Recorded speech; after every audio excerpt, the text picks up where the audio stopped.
চাবিটা খুলি, আমার মনে হয় এটাতে কথা বলতে একটু সমস্যা হচ্ছে।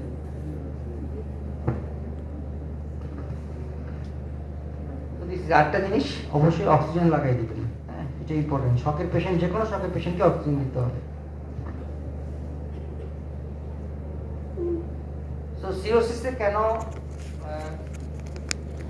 সিরোসিস থেকে আপনারা যাওয়ার সময় ধরে সিরোসিস থেকে হেমাটোমেসিস পর্যন্ত কানেকশন করে নিয়ে যান, কিভাবে হচ্ছে, কোথায় লিভার আর কোথায় মুখ। ডিজিজ হচ্ছে লিভারে আর ব্লাড আসছে মুখ দিয়ে, এটা কানেক্ট করেন কিভাবে, লিঙ্কটা বলেন। liver to portal vein, portal hypertension to esophagus, the ruptured esophageal veins, ruptured esophageal varix, সেখান থেকে ফাইন। এখন why ascites develops, how ascites develops in CLD। আচ্ছা এটা প্রথমে না, হ্যাঁ সবার আগে বলবেন পোর্টাল হাইপারটেনশন, সবার আগে বলবেন পোর্টাল হাইপারটেনশন। কেন বলছি, সিরোসিস অফ লিভারের এখন মনে একটু স্পষ্ট শোনা যাচ্ছে। সিরোসিস অফ লিভারের oedema first develops in the peritoneal cavity. Ascites develops before the development of leg edema or face edema. So যদি hypoalbuminemia হতো তাহলে লেগে সবার আগে আসতো ডিপেন্ডেন্ট পার্টি, অথবা জেনারেলাইজড একসাথে আসতো। এখানে কিন্তু আগে আসছে অ্যাবডোমেনে, পেরিটোনিয়ামে। That's why number 1 important factor is portal hypertension, then hypoalbuminemia, then finally secondary hyper aldosteronism. এটা মানে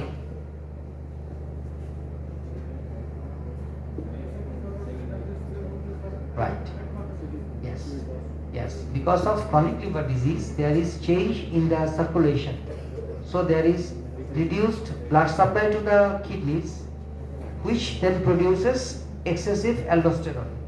Moreover, the aldosterone is normally metabolized in the liver, which is also reduced due to liver disease. So overall there is excessive aldosterone in the blood, and aldosterone causes sodium and water retention. এটা তো জানেন, sodium written করতেই হয়, water written করা লাগে না। Sodium কানে ধরে একটা করে পানি নিয়ে আসে সাথে, যখনই একটা সোডিয়াম রিটেইন হবে ওর সাথে করে দুটো জিনিস নিয়ে আসবে, একটা ক্লোরাইড নিয়ে আসবে, একটা পানি নিয়ে আসবে। এটা একদম ইউনিভার্সাল, হ্যাঁ দ্যাটস ওয়াই এই কারণে হয়।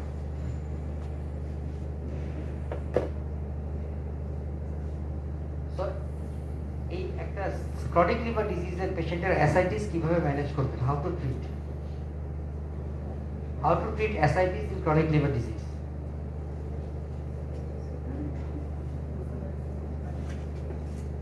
কিভাবে একজন একটু সুন্দর করে বলেন, যেটা প্র্যাকটিক্যাল।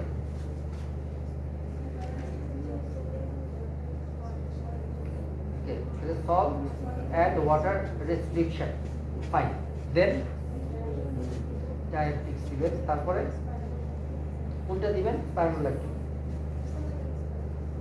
কোনটা, ফুস্টেমাইড না স্পাইরোল্যাকটিন, প্রেফারেবলি কোনটা দিবেন, স্পাইরোল্যাকটিন।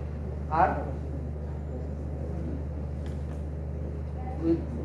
যদি এটাতেও কাজ না হয় তখন প্যারাসিটামল করুন। খুব ভালো বলেছেন, থ্যাংক ইউ। এখন আমাকে একটু বলুন যে আপনি প্রথমে বলেছেন fluid restriction, what do you mean by fluid restriction, কতখানি ফ্লুইডটাকে দিবেন?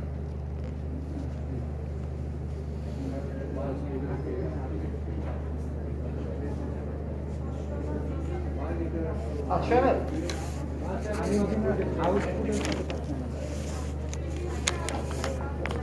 আচ্ছা, এটা আপনাদের শেখানো হয়েছে না, পিডিও প্লাস 500 ml। পরীক্ষায় এটা বললে খুব প্রবলেম নাই। তা আমাকে কেউ একটু এক্সপ্লেইন করতে পারবেন যে কেন পিডিও প্লাস 500 ml আমি দিচ্ছি? তার মানে আমি ধরে নিচ্ছি যে যতটুকু ফ্লুইড বেরোচ্ছে, একটা হচ্ছে ইউরিন আর একটা হচ্ছে ইনসেন্সিবল। ধরে নিচ্ছি ইনসেন্সিবল 500, তাই না? আর ইউরিন যতটা আসে, তাহলে দুইটা মিলিয়ে আমি যতটুকু বেরোচ্ছে পরের দিন ততটুকু দিচ্ছি। এখন আপনার শরীরে যদি এক্সট্রা ফ্লুইড থাকে আর আপনি যতটুকু বেরোয় ঠিক ততটুকুই দেন, তাহলে কি অ্যাসাইটিস কমবে? কমবে, ইজেমা কমবে। তাহলে আসলে আসলে হচ্ছে প্রিভিয়াস যাও ওই 500 করে কমতে থাকবে, বুঝতে পারছেন? অ্যাকচুয়ালি হচ্ছে প্রিভিয়াস যাও, বাট আপনাদের যদি লেকচারে মেডিসিন লেকচারে পিডিও প্লাস 500 ml বলা থাকে, পরীক্ষায় আপনি ওইটাই বলেন, কারণ স্যার হয়তো ওইটাতেই অভ্যস্ত।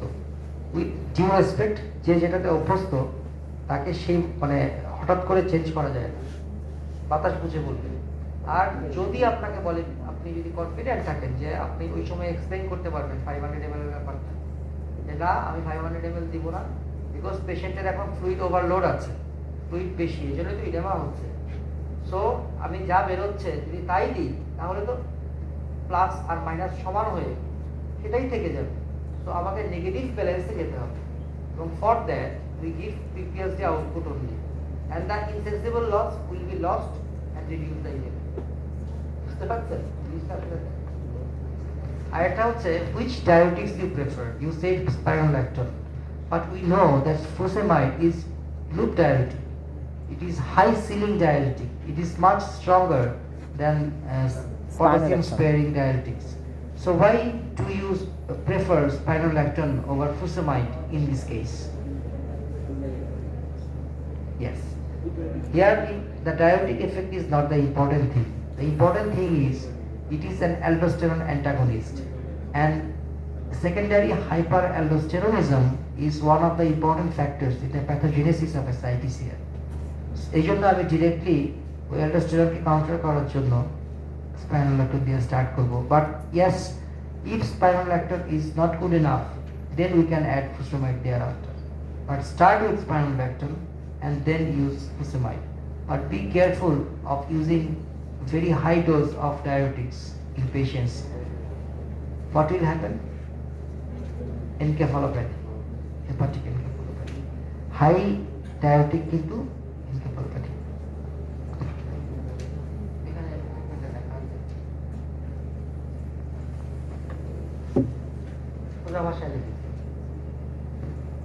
Restriction of fluid stop. Then spironolactone, furosemide can be added if we adequate response, and paracentesis with refractory ascites.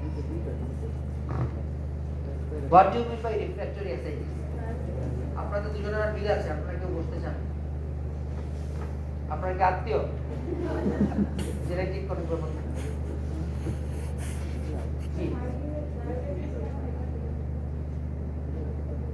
Diuretics can hepatic encephalopathy. Diuretics can cause electrolyte imbalance, which can precipitate cerebral dysfunction of encephalopathy. That is why diuretics they are exhibition. Diuretics গুলোতে কিন্তু প্রচুর electrolyte দেওয়া হয় এই কারণে। আমার প্রশ্নটা এখন বলেন, কি জানি ছিলাম আমরা কইছিলাম রিফ্র্যাক্টরি অ্যাসাইটিস মানে কি? একটা টার্ম তো বলে দিলাম এখানে, তাহলে এটা মানে কি?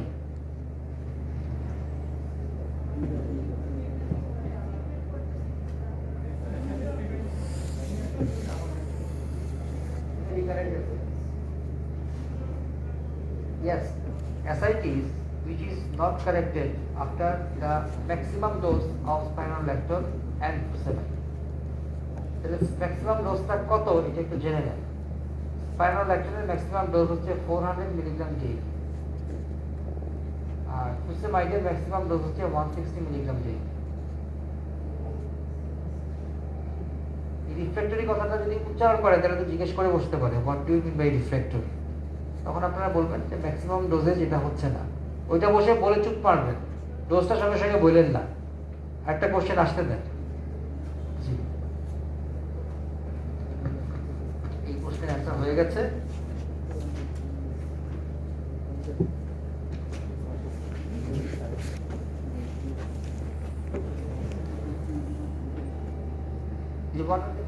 ফ্যাক্টরস এই সিরিয়ালে বলে দিই, এগুলো মেইনলি কমনলি ভালো, ঠিক আছে? আপনারা তো 7-8টা পড়েন না, এর মধ্যে অ্যাটলিস্ট উপরে 4টা বলে নেন, এগুলোই ইম্পর্টেন্ট। বইয়ের মনে হয় 10-11টা আছে, তো এগুলো হচ্ছে মোর ইম্পর্টেন্ট, মোর প্র্যাকটিক্যাল।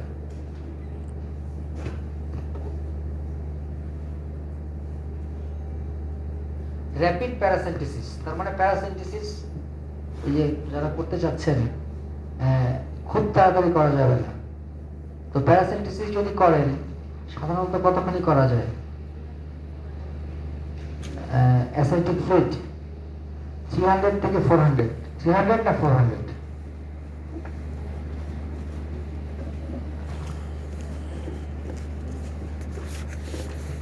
400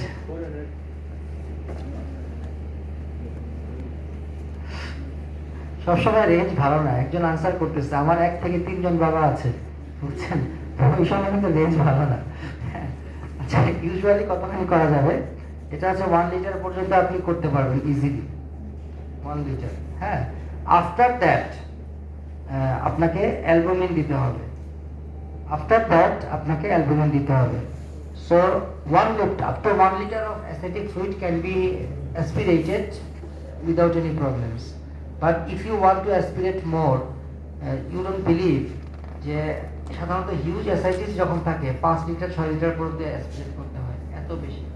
ওখানে আপনি যদি 300 ml অ্যাসপিরেট করেন, তার মানে আধা বোতল কোক যদি অ্যাসপিরেট করেন, এটা কোনো লাভ নাই। 1 বোতল কোক, সরি, তাই না? একটু বেশি, 250 ml থাকে মনে হয়। তো ওইটা কোনো লাভ নাই, অনেক বেশি করতে হয়। যখন অনেক বেশি করতে হবে, 1 লিটার পর্যন্ত আপনি করে বাকিটার জন্য আপনাকে অ্যালবুমিন দিতে হবে, তারপরে করতে হবে। তার আগে আপনি করতে পারবেন না। That will precipitate encephalopathy.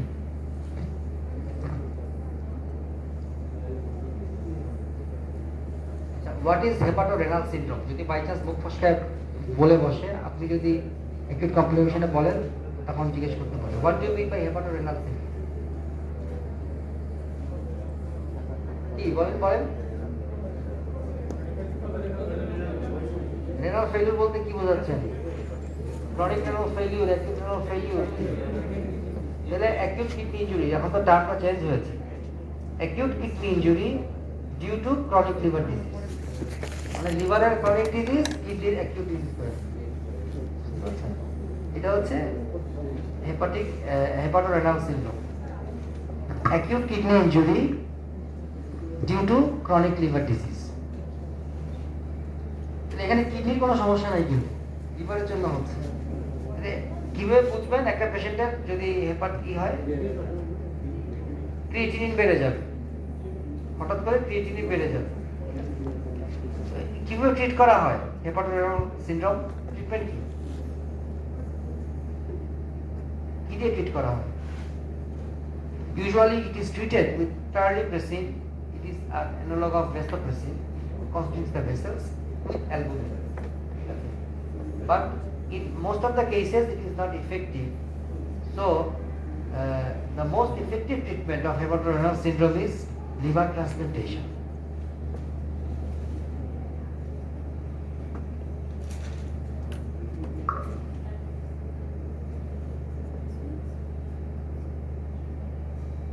আর পেশেন্টকে ওই মোমেন্টে আপনি যদি টার্লিপ্রেসিন দিয়ে কাজ করতে না পারেন, এখন ইউজ করে সম্ভবত ডোপামিন, কোনোভাবেই কিছু করতে না পারলে তখন তো অ্যাকিউট রেনাল ফেলিউরের জন্য আপনি একেআই এর জন্য ডায়ালাইসিস পাঠিয়ে দিন।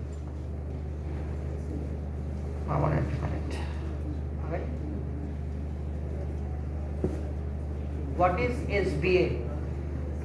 স্পন্টেনিয়াস ব্যাকটেরিয়াল পেরিটোনাইটিস, এটা মানে কি?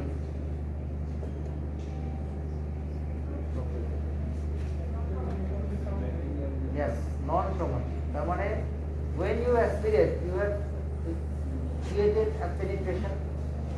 You can cause peritonitis through this. ওইটা আলাদা। This is not spontaneous bacterial peritonitis. ওইটা হয় Staph aureus, Staph epidermidis এগুলো দিয়ে, সেটা আলাদা। But this is non-traumatic inflammation, infection, bacterial infection of the peritoneal cavity. তো এটা সাধারণত কিভাবে বুঝবেন আপনি যে যখন একটা পেশেন্টের স্পন্টেনিয়াস ব্যাকটেরিয়াল পেরিটোনাইটিস হবে? সিএলডি পেশেন্টের একটা হচ্ছে patient will develop high fever, abdominal pain. CLD তে পেইন হয় না, patient will develop high fever, abdominal diffuse abdominal pain, there will be abdominal tenderness and rigidity, এই সবগুলো পাবেন। ঠিক আছে, আরেকটা জিনিস পাওয়া যায় রিবাউন্ড টেন্ডারনেস।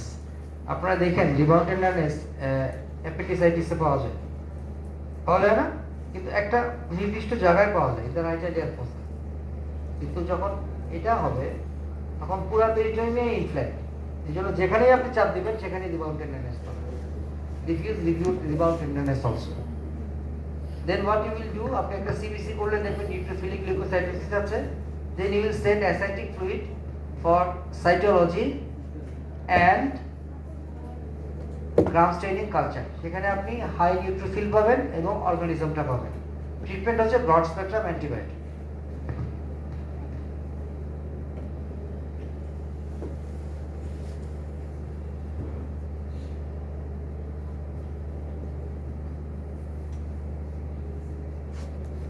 আচ্ছা, যখনই আপনার এই নিউমোনিয়ার মতো অ্যান্সারটা এভাবে দিবেন যে কোন অ্যান্টিবায়োটিক দিতে চান, উত্তর হবে আমি অ্যান্টিবায়োটিক দিব কালচার সেন্সিটিভিটি রিপোর্ট অনুযায়ী। তখন আপনাকে যদি প্রশ্ন করেন না পেশেন্টের কন্ডিশন সিরিয়াস, এখনই স্টার্ট করতে হবে, তখন বলবেন আমি একটা ব্রড স্পেকট্রাম অ্যান্টিবায়োটিক দিব।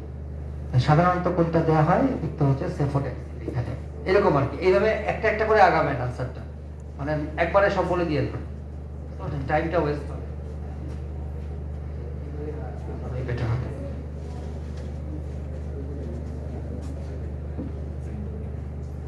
অবস্ট্রাকটিভ জন্ডিস কজ হচ্ছে মেইনলি কমনলি দুইটা, একটা হচ্ছে কার্সিনোমা হেড অফ প্যানক্রিয়াস, আর একটা হচ্ছে কোলেডোকোলিথিয়াসিস, অর্থাৎ gallstone in common bile duct.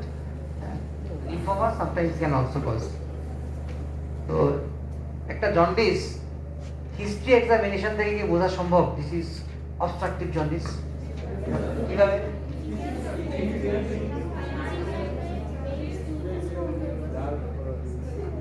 হ্যাঁ, বলার পরে যে হ্যাঁ রাইট। আর কি স্টুল বলছিলেন?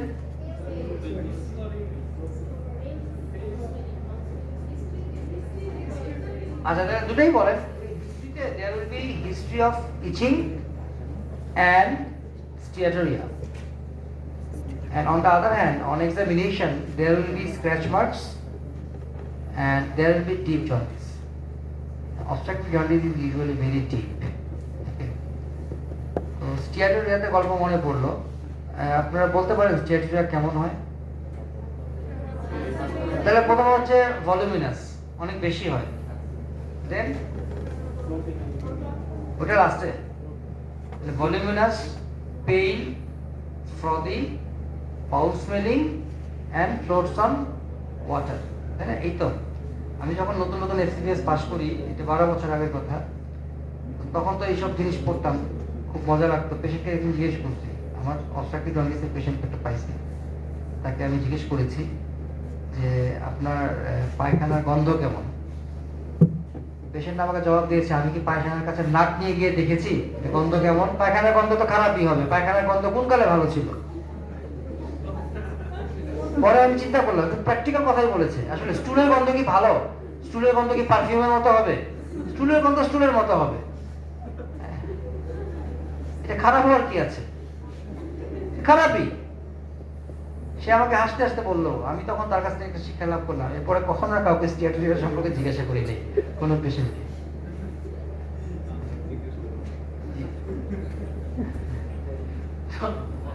অবস্ট্রাকটিভ জন্ডিস হলে ইনভেস্টিগেশনে আপনি অ্যালকালাইন ফসফেটেস বেশি পাবেন। এখন অবস্ট্রাকটিভ জন্ডিসও দুইটা কারণে হয়, একটা হচ্ছে কার্সিনোমা হেড অফ প্যানক্রিয়াস, আর একটা হচ্ছে কোলেডোকোলিথিয়াসিস। এই দুইটা কি হিস্ট্রি এক্সামিনেশনের মাধ্যমে আলাদা করা সম্ভব কিনা? আলটিমেটলি তো আলাদা করবেন আলট্রাসোনোগ্রাম দিয়ে, কিন্তু হিস্ট্রি এক্সামিনেশনের মাধ্যমে আলাদা করা পসিবল কিনা? আগে হিস্ট্রিটা বলেন।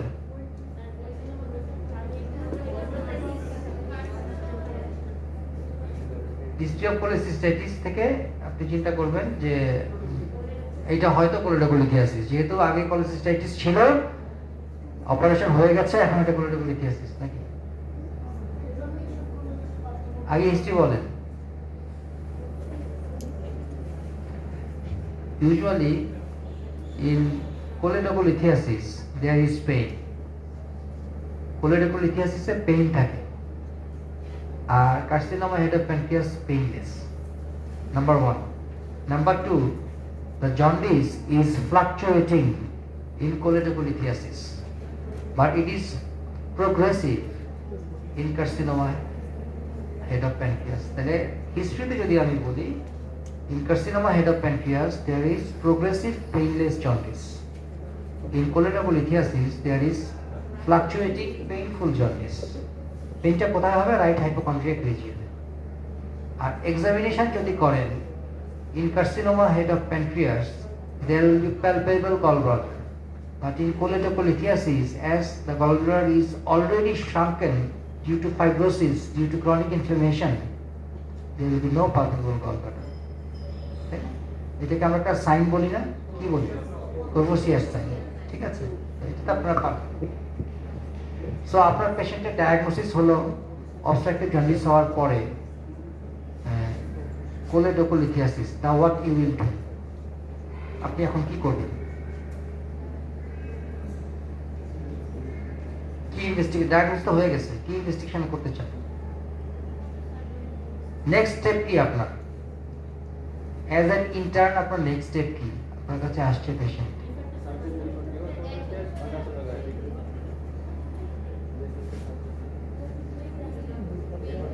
সার্জারির কাছে রেফার করবে। তো সার্জন কি করবে?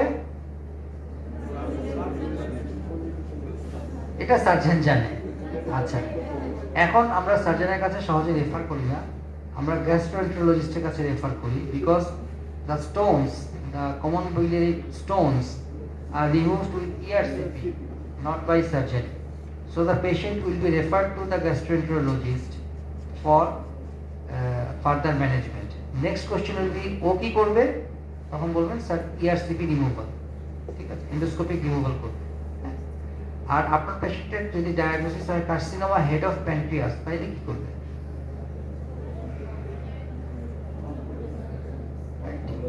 তখন বলবেন যে the patient should be treated according to the type of tumor and staging of tumor. Okay? And the treatment decision will be made by a board, and the board will also include the oncologist and the surgeon. However, there are different modalities like radiotherapy, chemotherapy, surgery, immunotherapy. Which therapies will be used and at which extent, that will be decided by the board. এভাবে বলে একদিন নষ্ট করে দিবে। কেউ expect করে না আপনি কেমোথেরাপি এজেন্টের নাম জানেন এবং এটার ডোজ জানেন। এটা যদি আপনি বলেন, আপনি ইচড়ে পাকা হিসেবে আপনাকে ধরা হবে পরীক্ষায়। বুঝতে পারছেন?